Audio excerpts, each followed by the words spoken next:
Javier Ángel, mira, en la época del romanticismo, a principios del siglo XIX, comenzaron a venir a España curiosos viajeros extranjeros, sobre todo ingleses y franceses, que luego volvían a sus países totalmente fascinados por todo lo que habían visto y oído. Ya en su tierra, estos grandes viajeros fantaseaban sus exóticas experiencias y aventuras con bandoleros, toreros y manolas en libros que se publicaban por toda Europa con mucho éxito. Entonces, podemos decir que gracias a estos libros, España se puso de moda por todo el mundo en aquella época. Pues sí, sin lugar a dudas, Javier Ángel. Y siguiendo la estela que habían dejado los románticos escritores viajeros, durante la Edad de Plata de la cultura española, a principios ya del siglo XX, los grandes músicos europeos pusieron en su punto de mira la música popular española.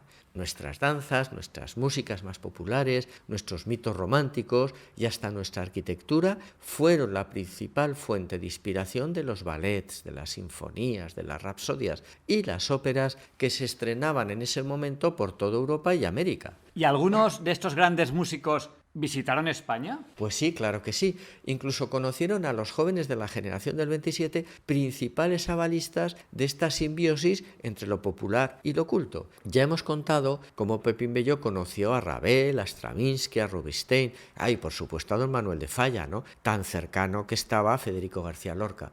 Pero como siempre ocurre en la vida, junto a estos artistas destacados encontramos a otros, a menudo no carentes de personalidad, incluso de genialidad, pero que por distintas circunstancias solo han gozado de algún éxito efímero. Pero no nos engañemos, Javier Ángel, estos tipos genialoides son los más apetitosos para los papeles de Feliciano. Pues sí. Oye, y qué apasionante tenía que ser el Madrid de la Edad de Plata con todos estos personajes deambulando por las calles, en sus tertulias, en los cafés. El escritor Alejo Carpentier contaba que cuando vino al Madrid antes de la guerra, todas las tardes salía de su casa de la calle Sey de Baranda y se daba un paseo hasta la cervecería de Correos. Ahí se encontraba con la tertulia de los jóvenes literatos, la de Federico García Lorca, y allí estaban pues Herrera Petere y Acario Cotapo. Luego seguía hasta la granja de Lenar, donde estaba la vieja guardia, Valle Inclán, Manuel Bueno, etc. Y al salir se encontraba ahí en la acera con la calle, pues con Pepe Bergamín y Montesinos, que salían de la revista Cruz y Raya. Ya acababa la velada en Pombo, con Ramón Gómez de la Serna. Pues vaya paseíto de auténtico lujo. Pues mira, uno de estos geniales personajes secundarios que nombraba Carpentier fue el compositor vanguardista chileno Acario Cotapos. La obra musical de Cotapos, como su personalidad, se suele calificar de indescifrable. No tenía estudios formales de música, pero bueno, él era autodidacta y la verdad es que se apañaba bastante bien. Estuvo en Nueva York y en París, donde llegó a estrenar algunas de sus obras. En París la verdad es que no llegó a cuajar ni su música ni su personalidad. Vivía en un húmedo cuartucho subterráneo. Una mañana estaba en la cama, quejado de un fuerte catarro, cuando tras unos estruendosos golpes y vibraciones se abrieron dos grandes huecos en las paredes de su cuarto, y entre los escombros aparecieron por cada agujero dos grupos de obreros que se abrazaban en el centro de la habitación mientras abrían botellas de champán y cantaban la marsellesa ante la atónita mirada de Acario Cotapos. Se acababan de unir dos túneles para completar un tramo del metro de París. Pues vaya a despertar. Pues sí, y por ese y otros motivos se decidió abandonar París definitivamente y se vino a Madrid. Acario apareció en Madrid 2 años antes de estallar la guerra. Se integró en el grupo de su compatriota Pablo Neruda y por ende pues con los del 27. Se trataba de un personaje bohemio, de ideas radicales, de carácter infantiloide, muy histriónico, muy gesticulante.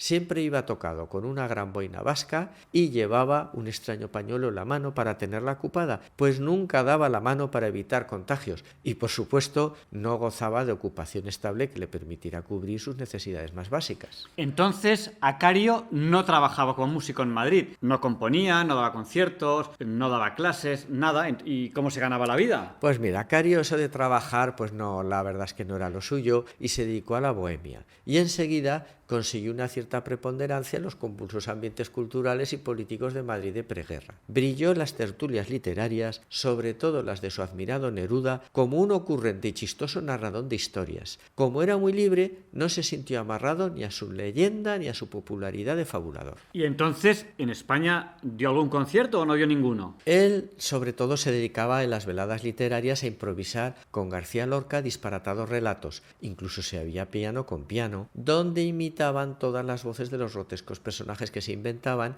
y también los ruidos ambientales. Las puestas en escena eran divertidísimas, paródicas, carnavalescas, y Acario se veía obligado a llevar su histrionismo hasta el paroxismo, pues como decía él, para poder estar a la altura de Federico. También salían a la calle y se ponían delante de los monumentos y los inauguraban.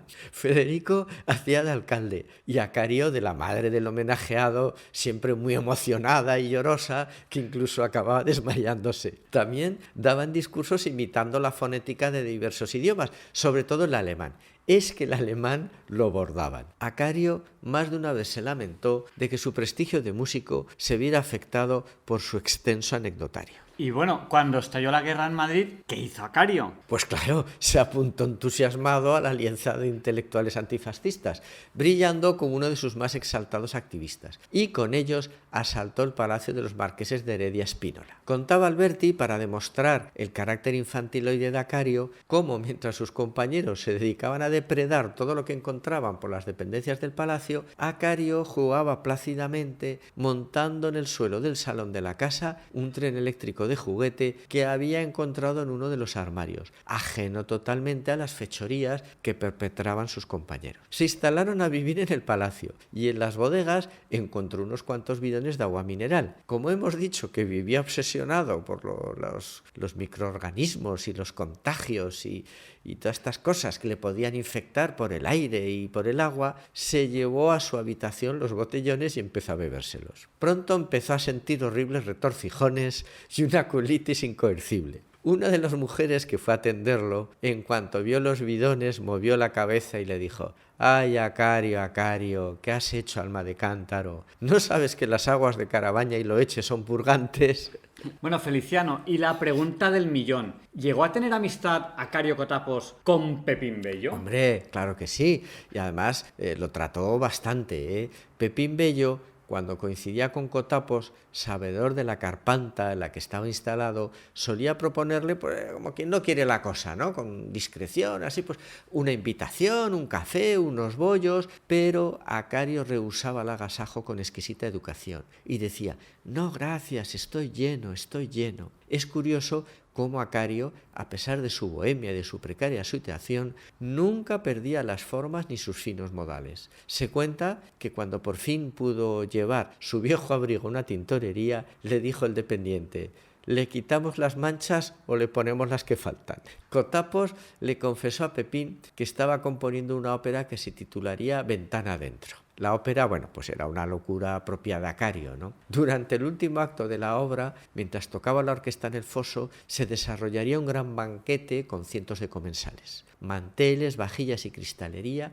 debían ser de la más alta calidad y, por supuesto, la comida y la bebida serían reales y de una gran magnificencia. Habría un importante trasiego de criados y de camareros hasta que repentinamente desde el foro interrumpiría la descomunal proa del Titanic, reproducida a tal fin con materiales originales y a escala natural, para acabar encallada en el patio de butacas, destrozando a su paso escenario, foso y las localidades de las primeras filas. Claro, en una situación tan terrible, pues sería inevitable, según el desmesurado compositor, que bastantes figurantes, músicos e incluso algunos espectadores perecieran arrollados por el brutal paso del transatlántico. Entonces Pepín puntualizaba: «Y eso que se titulaba Ventana adentro. ¿Qué hubiese pasado si Acario hubiera titulado la ópera Ventana afuera?». Ventana afuera. ¡Qué barbaridad! ¡Qué desmesura de personaje! Pues la verdad es que sí. Quizás Javier Ángel, la biografía de Cotapos haya sido como la suma de todas sus invenciones y que haya vivido retazos de las vidas de aquellos a los que imito en sus improvisaciones. Como decía su amigo Neruda, mi vida es una vida hecha de todas las vidas.